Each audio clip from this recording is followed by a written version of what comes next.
Get ops on now. What the hell is going on with latency? That was the first message I saw when I switched from Grafana over to Slack, still holding my chipped blue mug of jasmine tea. It was 11:42 p.m. on a Thursday, way past dinner, and definitely not a night we had any deployments scheduled. Load balancing was cruising at 86% efficiency. No alerts had gone off. No new diffs had been approved. I tapped my fingers on the desk and watched Slack explode with pings and rising panic. Western Dynamics, one of our biggest clients, was reporting dropped packets and sporadic timeouts.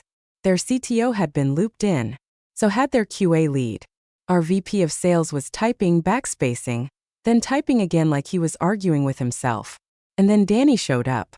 Danny Rivera, our brand new COO, charged into the war room chat like she was directing the final act of a Marvel movie. She had the charm of a LinkedIn inspirational quote and the tact of a thrown office chair. "Where's Emily? Why hasn't rollback been initiated?" I was already deep in the trenches, tracing packet flow through the usual edge node suspects. That's when I spotted it. A reroute that skipped standard traffic paths. It wasn't part of anything that had gone out in the morning's build. "Emily, respond." She didn't pause. Didn't breathe. Just tagged me again like I was ignoring a fire alarm. "I'm here," I replied, looking into the anomaly. No confirmed production changes on my end. Reviewing logs. Which was true. Because unlike Danny, I don't shout at ghosts before I've figured out where the light's coming from. While we're at it, if you're one of the 97% who listens to these stories but hasn't hit subscribe yet, now's a great time. It really helps us out more than you'd think, and it means we can keep diving into these pressure cooker situations. So go ahead, hit that subscribe button, drop a like, and let's keep going. Back to the mess. There's a rhythm to this job. In real ops, not the buzzword kind you learn to keep your hands still until the logs start talking. Mine were beginning to whisper. I saw a timestamp mismatch. Someone had pushed something live, but it hadn't gone through staging. No Jenkins tag. No shadow diff. Just a tiny quiet tweak to a backend config file that looked suspiciously fresh. I leaned in. Commit C9E8417. It was made 9 minutes before Weston's first alert. That wasn't my commit. And it definitely didn't have my sign-off. But Danny didn't give a damn about commit logs or audit trails. She was already on the crisis Zoom call, and before I could even finish typing the likely source of the anomaly, she cut through the noise like a toddler banging on pots. "Emily broke everything. Our pipeline is a disaster because of her delays." Her voice cracked through my headset, sharp enough to make me flinch. Then, before I could get a word in, she muted me. On a live crisis call with Weston's CTO, our legal team, and half the revenue chain listening in. I just sat there, staring at my own reflection in the terminal window. The blinking cursor felt like it was judging me. My tea had gone cold, so had the back of my neck. And that's when I made my decision. I wasn't going to argue. Danny wanted to win a shouting match. I'd answer with silence and timestamps. I pulled up the Git repo, filtered the commits by time, found the author metadata, a junior dev from marketing, not even on the ops rotation. Somehow they had elevated permissions, and it had been approved by Danny Rivera. I took a screenshot. No captions, no comments, no emojis, just the raw, uncut truth. Dropped it into Slack. Then waited. The graphs didn't rise, they spiked. Hard. Like someone floored the gas pedal and yanked the steering wheel clean off. Latency surged 240% in less than 60 seconds. Weston's customer-facing API endpoints started throwing 503 errors like they were going out of style. That's when the second alert hit. And this time it didn't come from our internal systems, they were still trying to catch up. It was Weston's CTO who flagged our dev hotline directly, cutting through all the noise with a single question. "Who pushed to prod in the last 10 minutes? My stomach hit the floor. I hadn't pushed anything. No one on the ops team had that kind of access that late at night anyway. That's what our staging windows were for. I jumped into the packet logs, scanning line by line for anything off in the routing. And there it was, something subtle. A shift in traffic origin that was too sudden to be environmental and too clean to be a random node hiccup. I pulled up the deployment diff from the day before. The build hash didn't line up with what was running live. Someone had swapped out a config. It wasn't a full deployment, just a sliver of back-end logic. Specifically, the part tied to Weston's customer lookup. The kind of change someone might sneak in if they thought they were being clever. Or if they had no clue what they were messing with. I was seconds away from typing out the alert when Zoom connected. Danny's face filled the screen before the audio even caught up. Ring light glow, expensive webcam angle, and that mix of panic wrapped in a CO smile. "Emily," she barked. "What the hell is happening? Why haven't you contained this?" I kept my voice steady, currently tracing a mismatch between yesterday's deployment and the current production hash.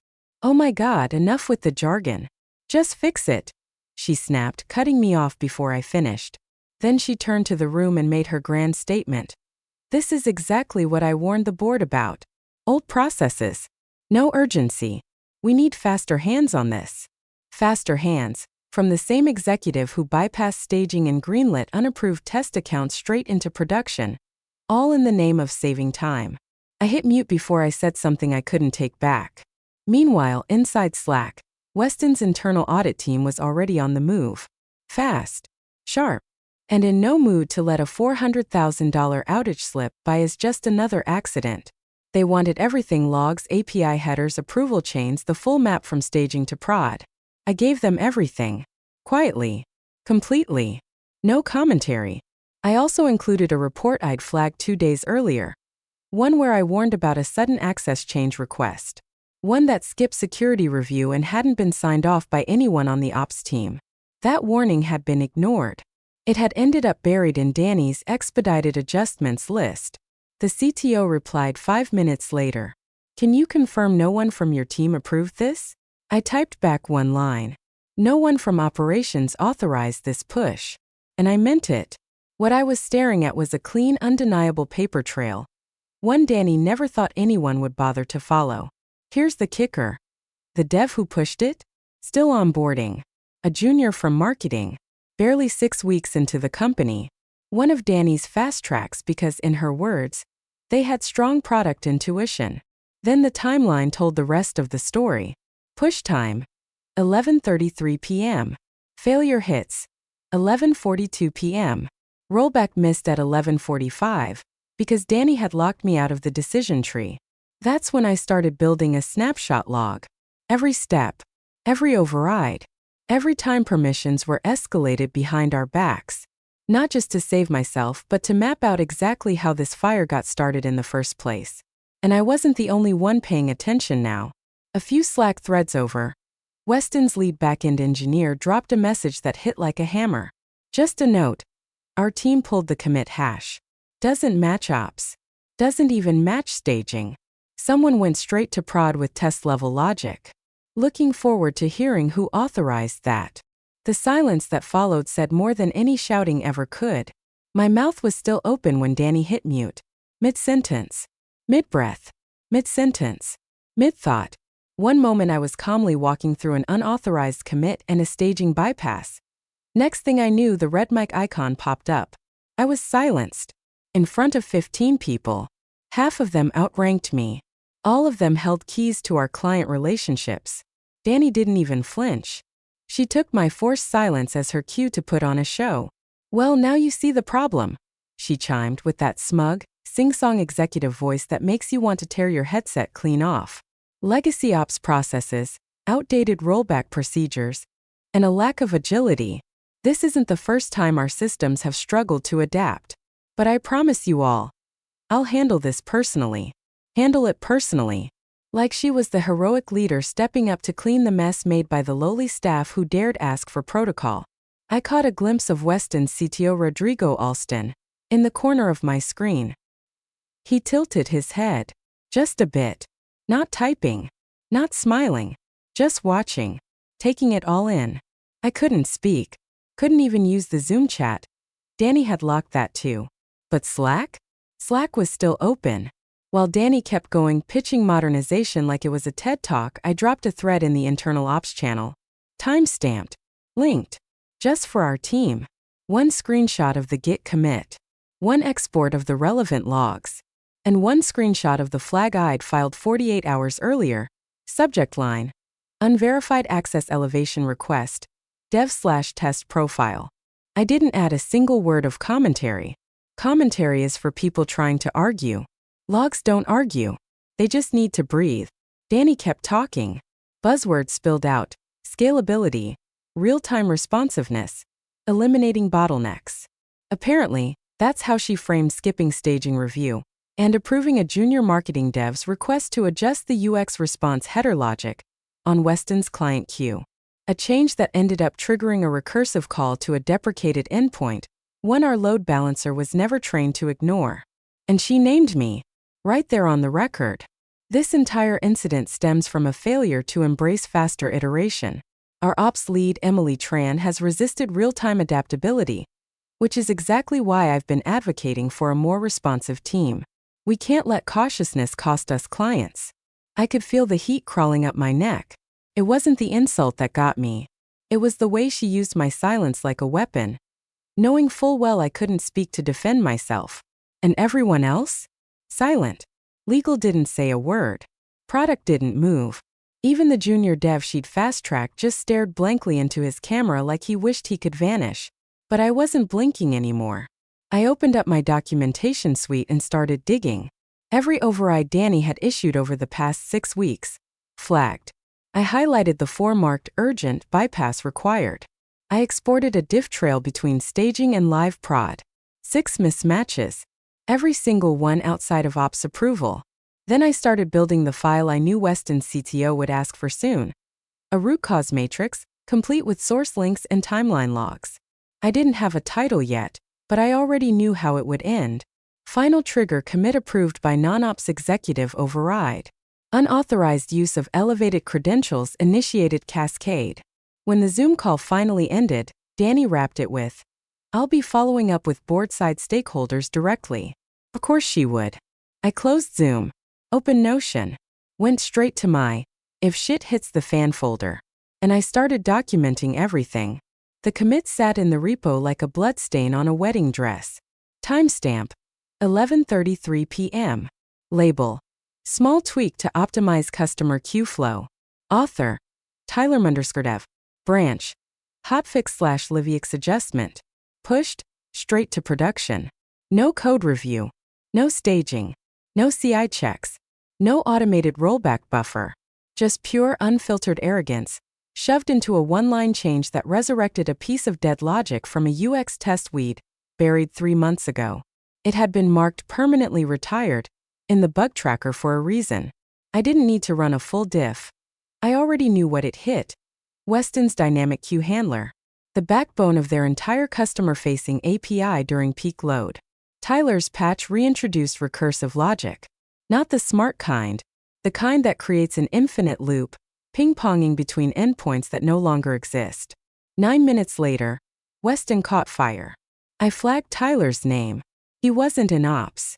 He wasn't even on the deployment access list. Danny had added him 2 weeks earlier under a note that read, "Exception granted UX Agility Initiative." I'd flagged that move loudly, filed it as a risk, emailed the override. No response. Just a Slack thumbs up from Danny and a closed ticket. I opened Git, filtered by author. There he was, last seen tinkering in marketing's dev sandbox. He'd never passed through the official onboarding pipeline, never earned production-level access. And yet here he was, lighting matches in our infrastructure like a toddler with a flamethrower. I stared at the screen, calm on the outside. Inside, I was surgical. Not the kind of rage you yell about. Not messy rage. The kind where someone burns your house down and hands you the lighter with a smirk. I clipped the Git window. Just the essentials. No edits. No fluff. Just commit hash. Timestamp. Author. Direct to production path. Danny's override tag.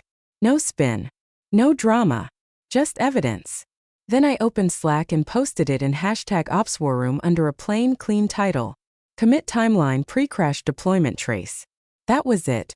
No tagging. No emoji reactions. No angry paragraphs. Because this wasn't about saving face anymore. This was about facts. And the facts didn't need volume. They just needed daylight.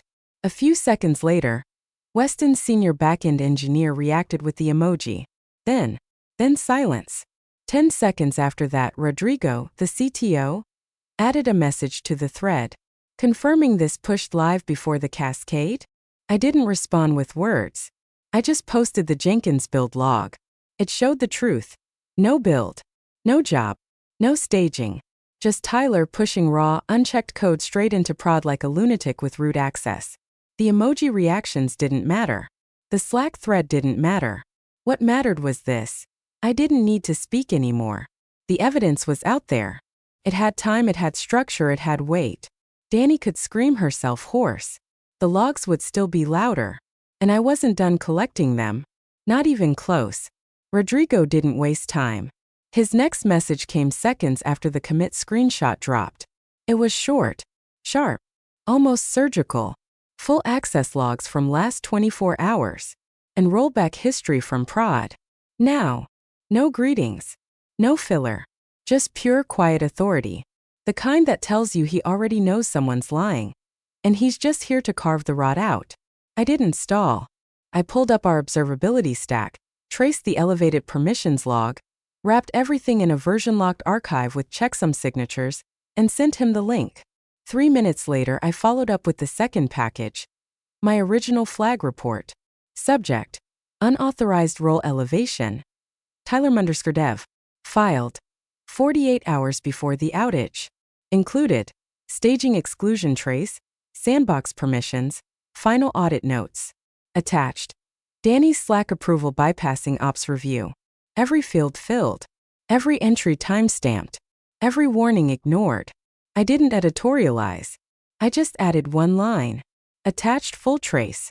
Root cause notes highlighted. Rodrigo replied with a thumbs up emoji. Then, running crosscheck now. And silence. But not the kind that punishes. The kind that builds. It was that charged kind of silence. The kind that settles in when the fuse is lit and everyone's just waiting for the blast. I watched our internal Slack light up. Messages were flying. Legal had questions. Product had questions. Weston had questions. But Dani? She wasn't answering any of them. Because now Rodrigo was speaking, not with opinions, not with politics, but with raw data. 15 minutes later, Weston's backend lead posted in #ops escalation. Your logs are clean. Confirmed. Everything matches time-stamped protocol. And then a follow-up. The commit path is clearly an anomaly. Cross-referencing now. I leaned back in my chair and finally let my shoulders drop. Not because it was over. It wasn't. But because I could feel the momentum shift. I wasn't on defense anymore. I was leading the forensic autopsy of a disaster Dani had lit and pinned on me. They dug into session IDs. Mapped out API calls. Matched Slack conversations to system logs. Every action I took was documented. Accounted for. There were no holes. No missing minutes. No cover-ups. And every warning I'd raised? All time-stamped. All ignored. Weston's lead SRE added one last note. Appreciate the clarity and structure. We're replicating your trace internally. They weren't just reviewing my logs, they were using them as a cleanup blueprint. Meanwhile, Dani stayed silent. Her Slack icon remained gray. No pings. No apologies. Didn't matter. Because somewhere, on a quiet screen inside Weston's war room, Rodrigo was looking at the same Git commit I had. And right beneath it, he was staring at Dani's name. Sitting on top of an override she'd probably swear she never approved. That's when the real shift began. Not because I raised my voice. Not because I fought back in the moment. But because I documented every single step. Every single time. Then came the email. Subject line as calm as a knife sliding out of a drawer. Preliminary audit results. Weston Systems incident. Rodrigo CC Legal, 2 senior infrastructure leads, our head of product Dani and me. No fluff. Just a zipped archive and one line. Findings attached. Line 32. I opened it. Line 32. Buried in the middle of a dry plaintext summary, written in the language audits use when they're prepping the blade. Commit C9E8417 was initiated by Tyler_dev, a test environment account not cleared for production access. Elevated credentials granted via override by COO D. Rivera, without secondary authorization from operations. There it was. 9 lines later. Ops engineer E-Trans credentials were not involved. No staging sign-off recorded. Staging bypass flag present in commit header. I just sat there blinking at the screen. Tea once again cold and untouched sitting beside me. Bittersweet didn't even come close. Yes, I was cleared. The truth was out. Every line of it validated by a third party. But it didn't erase the moment they let me burn. Silenced me. Let Danny drag my name in front of Weston without a single voice stepping in. Now those same people were reacting in Slack with emojis like they'd always had doubts. Like this just confirmed what they suspected. Please. Rodrigo didn't dress it up either. On the follow-up call, his voice was steady, low, and razor-sharp. We ran credential comparisons across all activity logs. Tyler's account was only authorized for test and sandbox environments. Someone granted him root-level prod access. That escalation did not come through ops. He paused. You could feel the tension tighten through the headset. Emily, he said, can you confirm whether this elevation ever appeared in your sign-off chain? I unmuted for the first time in over 24 hours. My voice came out calm but quiet. No, sir. I flagged the request and noted it required formal security review. It was marked resolved and closed without my signature. Rodrigo gave a quiet hum. No anger. Just clarity. We thought so. Thank you. Then he turned. Sharp. Surgical. Danny, do you recall initiating this override? She didn't respond. And that silence said everything. Her webcam stayed off. Her profile photo, one of those sleek black and white headshots, suddenly looked less like a power move and more like a digital obituary. I didn't flinch. My expression stayed neutral. My heart wasn't pounding anymore. It was still. Cold. I wasn't angry. Not even embarrassed. Just done. Because while the rest of them were reacting like some big twist had just dropped, I'd been holding the proof the whole damn time. And nobody wanted to see it, until it torched the client's budget. Not mine. By the end of that call, the tone had flipped completely. Rodrigo turned to me, not Danny, not product, and asked if I'd be willing to put together an incident response framework. Something to prevent this from ever happening again. Then legal chimed in, asking who currently held override access for production. I pulled up the access control sheet. Scanned the list. Danny's name was still there. I highlighted it. Let my cursor hover. I didn't delete it. Not yet. But I was holding the keys now. And everyone on that call knew it. No shouting. No accusations. No one trying to mute me mid-sentence. The second war room call was different, tense breathing, quiet mouse clicks, and a heavy shared understanding that we were no longer playing pretend. Everyone showed up again. Same faces, but the vibe had shifted. Legal looked like they hadn't slept. Product leads blinked like they'd just been pulled out of surgery. Even the VP of sales, who usually loved to perform, kept his camera off. I was in the same chair, same headset, hands calmly resting on the keyboard. But this time no one dared cut me off. Rodrigo joined 5 minutes late. Just long enough to make everyone sweat. He didn't say hi. Didn't warm up the room. He just shared his screen. A black terminal window appeared. He typed. Pulled the Git log. Scrolled. Stopped. There it was. Commit. C9E8417. Time. 11:33 p.m. Author. Tyler_dev. Branch master. Push direct to prod. Rodrigo unshared for a second. When his camera came back on, he stared straight into the lens. His voice was calm. Measured. The sound of someone holding a scalpel just before making the first cut. Who touched prod 9 minutes before a $400,000 outage? Silence. Nobody answered. And I didn't need to. Because I'd already answered the only way that mattered. Clean logs, early flags, and documented warnings. Tyler's name just hung there. But it wasn't just his name. It was what it represented. He wasn't ops. He wasn't cleared. He didn't know how production even worked. And someone handed him root access like it was a birthday balloon. Danny still didn't unmute. Her camera stayed off. Rodrigo kept going. Slower now. Who granted an override without staging QA or sign-off from the operations chain? More silence. Our head of infrastructure cleared his throat, then stopped. Legal scribbled something furiously, eyes down. Everyone looked like they were hoping someone else would speak first. Then finally Ben, the lead engineer from product, leaned in. His face was pale, his voice barely above a whisper. "Danny," he said, "the override came through your Slack request." "Right." Still no response. Rodrigo didn't raise his voice. He didn't need to. Is Danny Rivera on the call? Precision. Not aggression. Just slicing right through the noise. Still silence. Then her Zoom tile flickered and blinked out. Disconnected. A little red icon popped up. Left the meeting. No explanation. No goodbye. Just gone. Rodrigo didn't flinch. He turned back to the group like she hadn't even been there. "We'll be requesting formal audit control changes, starting with a full separation between marketing and operations environments. Then, we also recommend removing all non-essential override permissions. Effective immediately." He didn't say my name. He didn't have to. He was talking to me now. Not to the group. Not to the board. Me. And for the first time since all this started, I leaned forward. Not to argue. Not to defend myself. Not to prove a point. To take the controls back. The shame? It was never mine. At 6:12 a.m. sharp, the request from legal landed in my inbox. Formal. Brief. No apology. Just a header. Subject: Root Cause Analysis and Process Control Audit due EOD. I opened it from the same chair I'd sat in for every late-night deployment watch. Same mug. Same jasmine tea.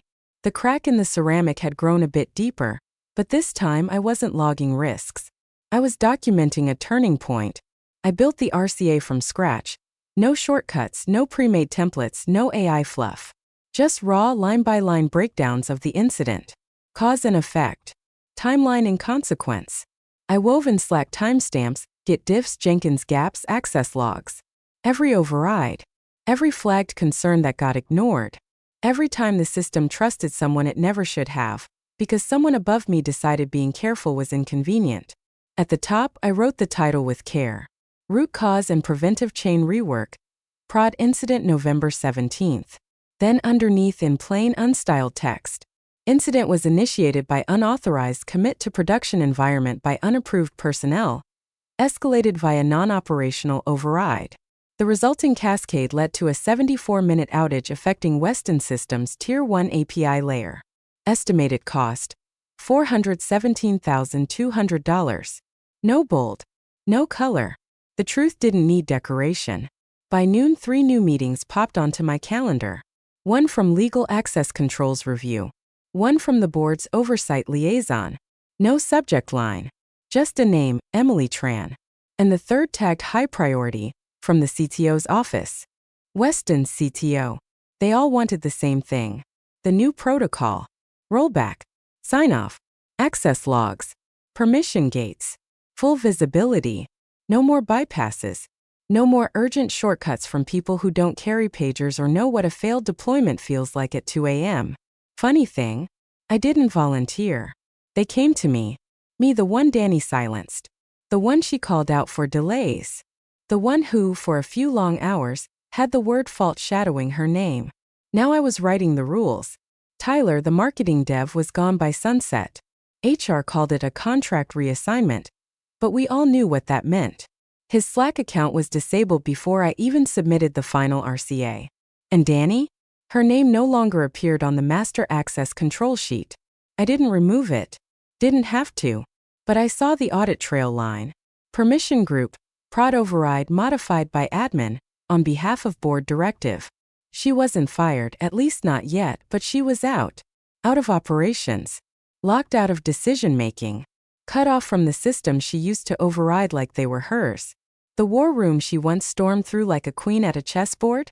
Now run by the same engineers she used to talk over. Her calendar? Gone from shared view. Her projects? Paused, pending structural realignment. I didn't smile. Didn't let it feel like a win. Because nothing about it was.